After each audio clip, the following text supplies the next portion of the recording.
Olá, aluno do nono ano. Eu sou o professor Everton de Química e vamos para iniciar o nosso primeiro tópico de Química aí, referente ao modelo corpuscular da matéria.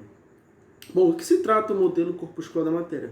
Vamos falar do princípio de que vamos considerar a teoria atômica da matéria. Então, nós vamos considerar que a matéria ela é formada por átomos. Então, nada mais certo do que você estudar um pouco sobre como surgiu esse conceito de átomo, quem foi o primeiro pensador aí a propor essa ideia de átomo, essa parte da matéria, essa pequena parte que constitui todo tipo de matéria.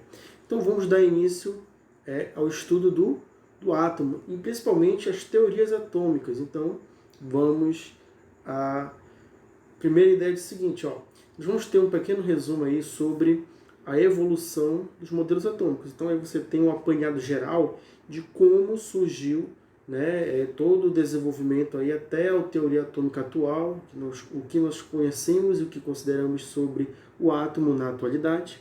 Você tem aí desde dos filósofos gregos antigos aí que introduziram o conceito de átomo. Aí você tem o grande cientista, o grande John Dalton, com o seu primeiro modelo atômico. Depois nós temos Thomson, Rutherford, Bohr e assim por diante. Vai até aí as últimas contribuições teóricas, como Sommerfeld, de Broglie, Heisenberg e Schrödinger. São as últimas contribuições para o modelo atômico atual, de como se teoriza e como se caracteriza o átomo na atualidade. Então nós vamos dar início nos primeiros modelos, sempre de maneira não tão aprofundada, mas sempre pegando aquilo que é principal sobre cada um desses modelos atômicos para o nosso estudo aí de introdução à química. Tudo bem? Então vamos iniciar aqui falando sobre a origem da palavra átomo. A palavra átomo ela foi utilizada pela primeira vez na Grécia Antiga, por volta de 400 anos antes de Cristo. Por quem?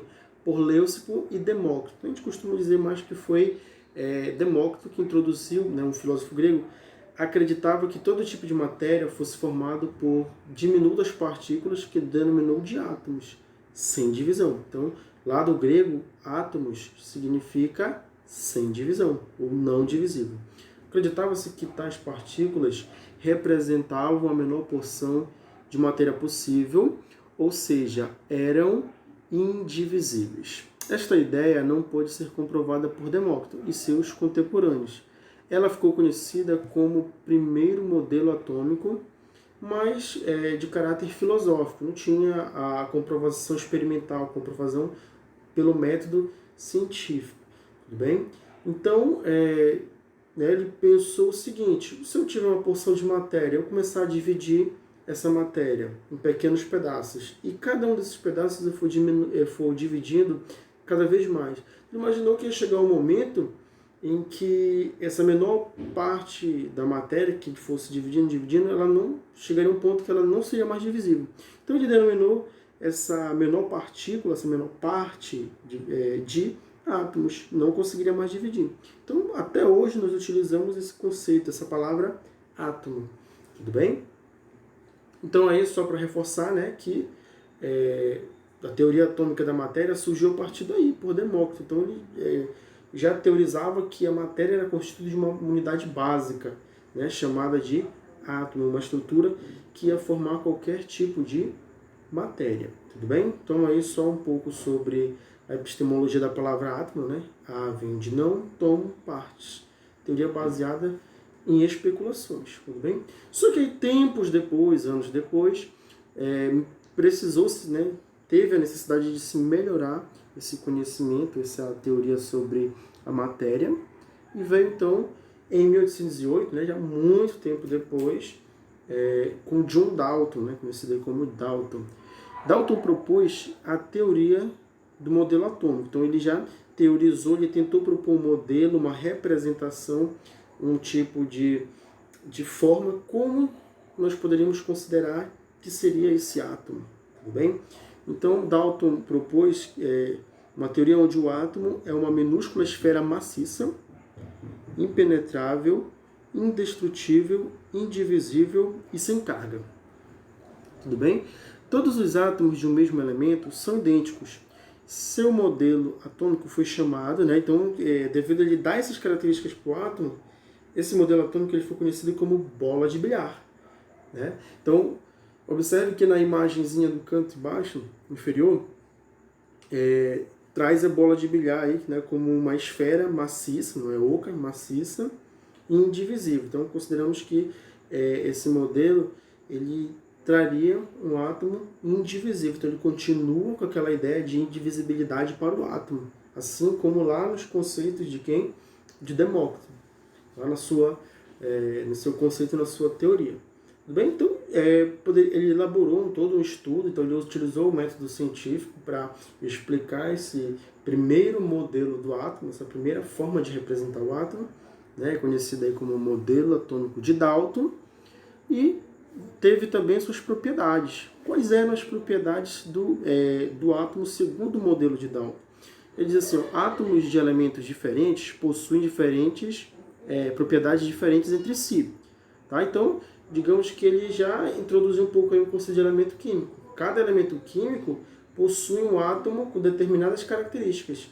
E átomos de elementos químicos diferentes, eles são diferentes, justamente porque cada elemento químico é caracterizado por um certo tipo de átomo, tudo bem? Só que aí, olha, o que é interessante é que ele diz que átomos de um mesmo elemento, eles têm propriedade de um mesmo elemento e vão ter propriedades parecidas. Isso aí a gente considera até hoje, né? Por exemplo, átomos que possuem o mesmo número atômico representam um elemento químico, ou seja, eles são iguais, bem, em questão de número atômico. Átomos de um mesmo elemento possuem propriedades iguais e de peso invariável. Então ele diz que a massa aí ela é invariável, tá? Ela não muda, tem o mesmo peso. Isso aí já não consideramos mais hoje, porque nós sabemos que existem para o mesmo elemento químico átomos com massas diferentes. São, no caso, os chamados isótopos. Nós vamos aprender um pouco mais à frente aí sobre esse fenômeno aí, que ocorre com os átomos de determinados elementos químicos. Átomos são partículas maciças, indivisíveis, esféricas, formadoras de matéria. Nas reações químicas, os átomos permanecem inalterados. Então, essa última característica, esse último ponto da teoria dele sobre o átomo é muito interessante porque realmente isso acontece numa reação química. Não há essa modificação, essa quebra na estrutura de um átomo. Na verdade, ele se mantém constante e inalterado. O que vai haver são rearranjos de átomos. Tá? Então, podemos ter exercícios e questões que se remetem um pouco a essa característica do modelo de Dalton. Sobre considerar que, numa reação química, os átomos eles não se modificam, eles permanecem inalterados. Justamente isso. Ok? Agora, acontece o seguinte, essa ideia de indivisibilidade, ela passou a ser quebrada por quem? Por um próximo teórico que estudou o modelo atômico, que veio depois, chamado de J.J. Thomson. Né? Então, ele fez a descoberta, utilizou certos experimentos, utilizou o experimento criado por outro cientista e estudou um pouco mais sobre a estrutura atômica. E ele fez a descoberta das primeiras partículas subatômicas, ou seja, ele quebrou essa ideia de um átomo indivisível. Ele achou uma pequena partícula que constitui o átomo, ou seja, o átomo ele já passa a ser divisível, ele possui uma partícula que o constitui. Então, olha só, em 1898, né, então bem depois de Dalton, com a descoberta dos elétrons, Thomson propôs um modelo, né, de átomo no qual os elétrons e os prótons, então diz aí que até aí já você teria prótons e elétrons, estariam uniformemente distribuídos, garantindo o equilíbrio elétrico entre as cargas positivas dos prótons e negativas dos elétrons. Então, olha só, o esquema, a representação aí abaixo, traz essa ideia, que você teria um átomo maciço, com uma massa positiva, possuindo prótons, e dentro dessa massa, dessa densidade, dessa massa positiva, nós teríamos várias partículas de carga negativa inseridos nessa estrutura atômica aí. Então a gente percebe aí, de vermelho e a cargazinha negativa, E na figura ao lado você também percebe que, mesmo eu fazendo um corte, imagina que eu conseguisse cortar esse átomo segundo Thomson, né, ao meio, perceberíamos que ele não tem elétrons distribuídos só na sua superfície. Os elétrons também estavam dentro, no interior. Então, seria uma distribuição uniforme, né, e homogênea por toda a estrutura do átomo. Então, se percebe também a presença de elétrons, né? Então, você vai ter lá a massa e os elétrons incrustados, inseridos nessa massa, os elétrons. Então, olha só, esse modelo atômico ele ficou conhecido e foi apelidado como pudim de passas, né? Então, seria aí aquela espécie de pudim que tem várias uvas passas inseridas dentro dele. Então, seria mais ou menos essa ideia aí, né? De como os elétrons estariam inseridos na estrutura do átomo. Então, justamente, quando se fala do modelo atômico de Thomson, nós podemos sempre relacionar que ele quebrou essa ideia de indivisibilidade do átomo. A partir daí, o átomo ele já passa a ser divisível, ele é constituído de elétrons. A primeira partícula do átomo, primeira partícula subatômica. Então, a gente chama de subatômica porque essa partícula ela pertence ao átomo, tudo bem? Ela está ali dentro da estrutura do átomo. E esse modelo ele conseguiu explicar a natureza elétrica da matéria. Por que alguns materiais, como o âmbar, uma espécie de material com aspecto de vidro, quando ele era atritado com um tecido, com uma lã, ele ficava carregado, né? E poderia atrair outros objetos eletricamente neutros. Então, a natureza da elétrica da matéria poderia ser explicada pela presença dessas partículas do átomo de carga negativa, os elétrons, que quando sofriam um atrito, que seria que você passar a ter o contato, esfregar essa superfície dos átomos com outro material, esses elétrons que estão mais na superfície, que estão mais expostos, eles poderiam ser arrancados facilmente. Então, quando eles deixam o átomo, deixaria o átomo com uma carga, por exemplo, carregado positivamente. Então, isso conseguiria deixar todos os átomos de uma superfície de um corpo carregado eletricamente. Então, a natureza elétrica de como você poderia ter um corpo eletricamente carregado seria explicado pelo seu modelo, né, pelo modelo atômico aí, onde tem a presença dos elétrons. Muito bem. Isso aí foi proposto por o nosso segundo modelo atômico, tá? Modelo atômico de Thomson. Aí, depois, né, anos depois, lá por volta de 1911, a partir dos estudos e dos conhecimentos que se tinham sobre a radioatividade, né, e os fenômenos das emissões radioativas, como a radiação alfa, foi possível trazer novas descobertas para Ernst Rutherford, né? Então, um cientista aí que se destacou estudando a estrutura atômica foi Rutherford. Então, grava bem esse nome, olha. Rutherford vai dar origem, ele vai introduzir um terceiro modelo atômico, uma terceira teoria atômica para a ciência, tá? Em 1911. E como foi que ele chegou a propor um novo modelo já bem diferente, então ele vai revolucionar ali as características do átomo, um modelo bem diferente daquele proposto ultimamente por Thomson, né? Então nós temos que perceber um pouco dessa evolução do modelo atômico, o que deixou de ser usado, o que passou a ser considerado com relação ao átomo. Então nós vamos ter aí que para Rutherford, ele pegou, né, a radiação alfa, uma radiação que era já conhecida por ter carga positiva, uma radiação de carga positiva, e ele sabia quais materiais, quais elementos poderiam emitir esse tipo de radiação, como o polônio, e montou uma espécie de experimento. Ó.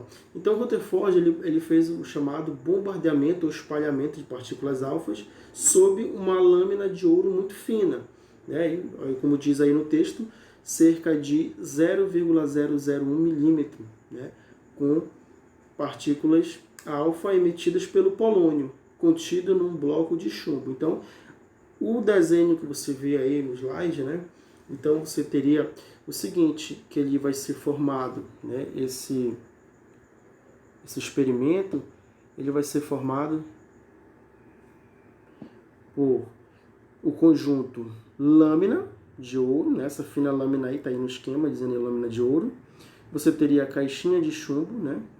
Contendo lá dentro o material radioativo polônio, o elemento polônio, que emite partículas alfa, radiação alfa, de carga positiva. E ele queria comprovar o seguinte: será que os átomos eles são maciços, possuem densidade uniforme? Então, se eu tiver uma película bem fina, então ele imaginaria que os átomos estariam tão próximos uns dos outros que não teria espaços, não haveria espaços entre eles. Então, o que poderia acontecer? Essas partículas de radiação alfa, elas poderiam vir, né, elas poderiam ser emitidas, lançadas sobre uma alta velocidade, e ao chegar na lâmina, ia bater nos átomos que constituem essa lâmina de ouro, em átomos de ouro, ela ia bater, poderiam facilmente ser reconstituídas, ou seja, ela poderia não atravessar essa lâmina. Imaginava-se inicialmente que essas partículas iam bater no átomo maciço, superdenso, e ela não ia atravessar. Mas o que ele colocou, então, o que aconteceu? Para ele comprovar se essas radiações, essas partículas alfas iam ou não atravessar a lâmina de ouro, o que foi que ele fez? Ele colocou atrás da lâmina e também atrás da emissão, em volta de todo o experimento, né, tanto pela frente quanto por trás, ele colocou uma espécie de anteparo, um anteparo que é fotossensível. Se ele fosse, se alguma partícula alfa atravessasse a lâmina, ia atingir esse anteparo.